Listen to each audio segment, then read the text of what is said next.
G'day, we're here for the DF65 club racing, and what we have is race 4 coming up, and this is a handicap race.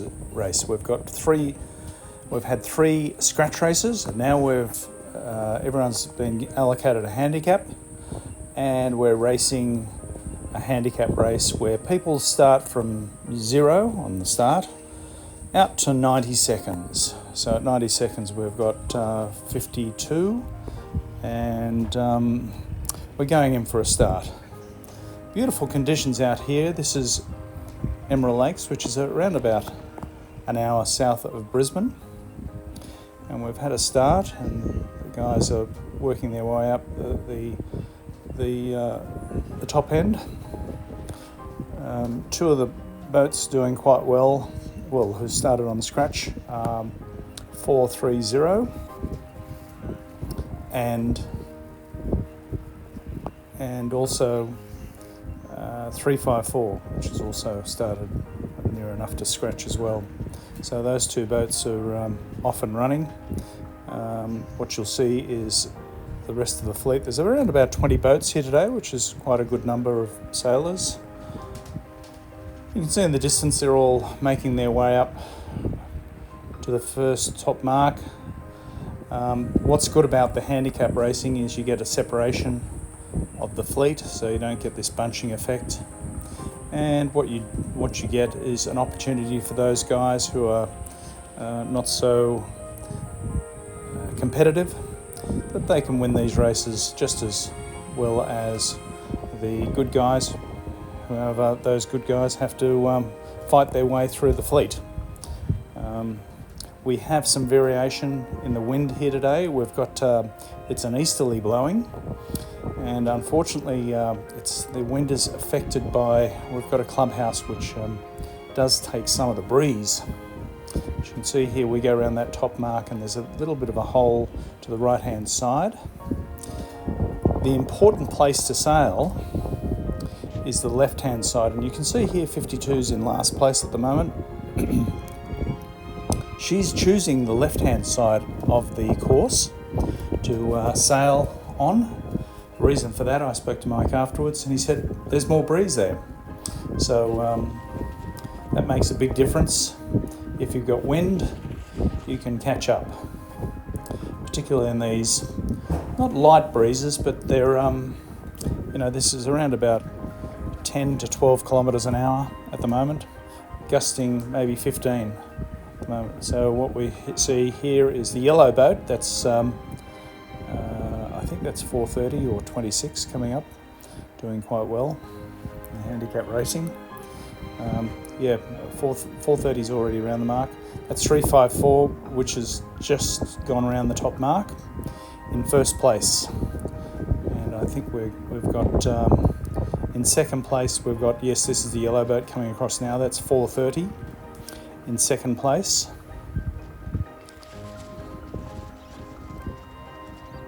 Or is it 26? It might be 26, but yeah. And with the rest of the fleet coming up. That's 26, and then we've got 58.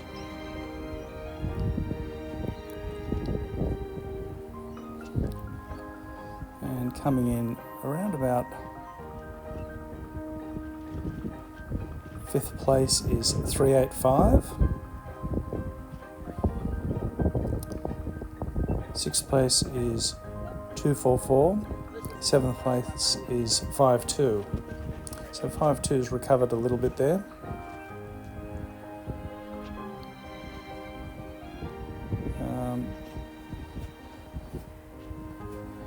With the rest of the fleet coming through. So what you notice here is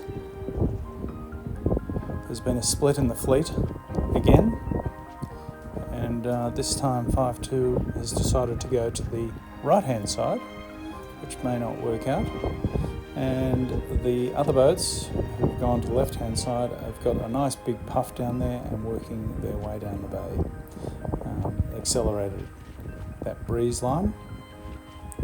So Still in first place, we have 354. Then we've got 430.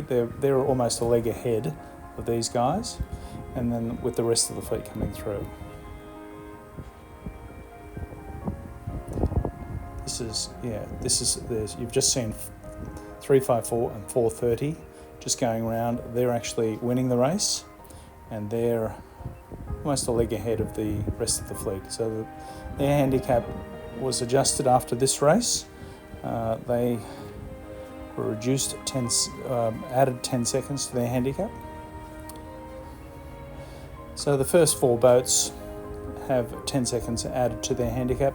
The last 4 boats have an advantage of 10 seconds. So it's 10 seconds is taken off their time. Certainly evens the fleet out. The purpose is to make it so that the finishes are extremely close and everyone is relatively even at the finishing line. So 5-2 has picked up a bit of a shift on that right-hand gate, and she's improved her position from around about 7th or 8th, 7th position to around about 4th at the moment.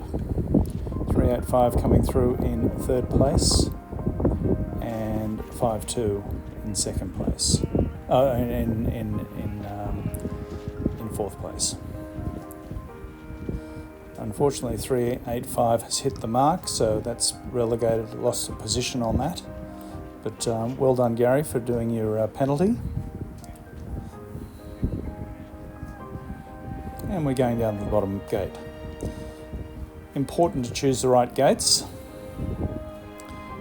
There's not much breeze on the right-hand side, but there is a shift which is being favoured on the right-hand side. So 5-2 has chosen the right-hand side, and Gary in 385 has chosen the left-hand gate. So it'll be interesting to see how they come back together.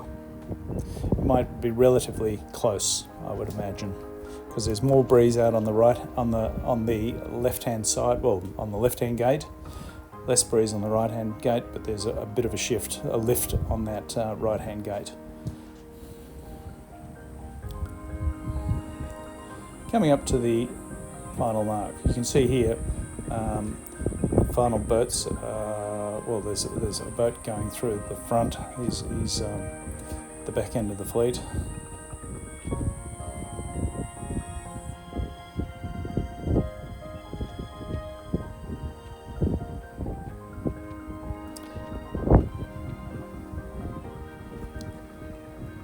So interesting to see how these boats converge. And what you see here is 385 has called starboard on 5-2, and 5-2 has tacked. But 5-2, you can see here, I've slowed it down here, but just to show that 5-2 is pushing 385 up, because they're running across to the line, the finishing line now. But what 5-2 is doing is keeping her sailing high into the lower. There's a lighter breeze at the top end. Now 5-2 is bearing away, easing her sails quickly, and just getting a slight advantage, which will push her just a boat length in front of 385 to finish 3rd in this race for the mixed fleet racing. That is some scratch racing and some handicap racing today, with the rest of the fleet coming through. Congratulations to all competitors. Here's 5-8. It's Bob coming through. And here's the final results for the day. Look forward to seeing you on the water. That's it for me. Bye for now.